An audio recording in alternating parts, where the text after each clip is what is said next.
के पियाजी पियरिया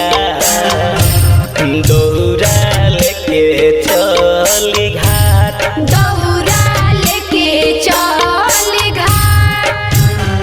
छठी माई के करेला पूजैया सैया जी चली रउआ साथ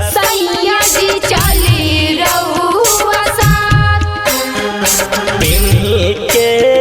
पियाजी पियरिया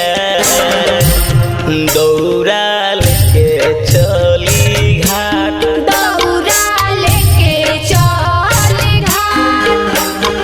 छठी माई के करेला पूजैया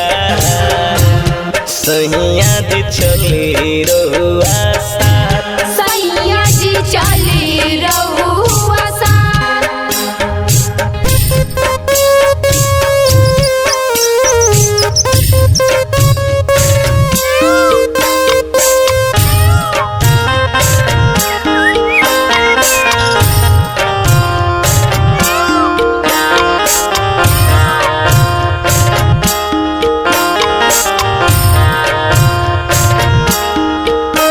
बड़ी भाग धरती पर अइली छठी मैया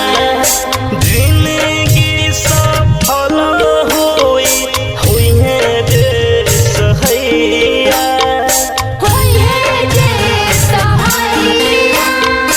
बड़ी भाग धरती पर अइली छठी मैया जिंदगी सफल हुई है जे सहैया देवरू भी बांधी के पगरिया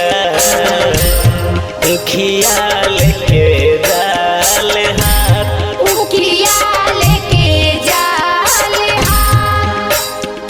बांधी के पियाजी पगरिया दौरा लेके चली घाट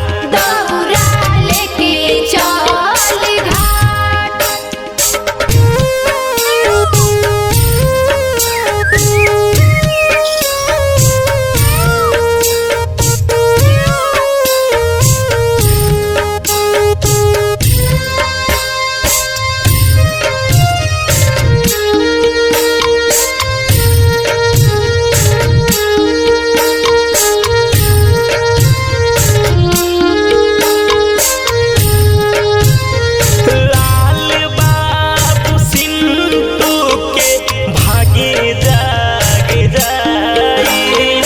करी है मैया कृपा और कद बढ़ी जाई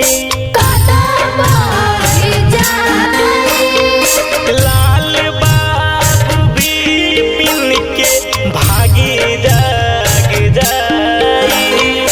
करी है मैया कृपा और कद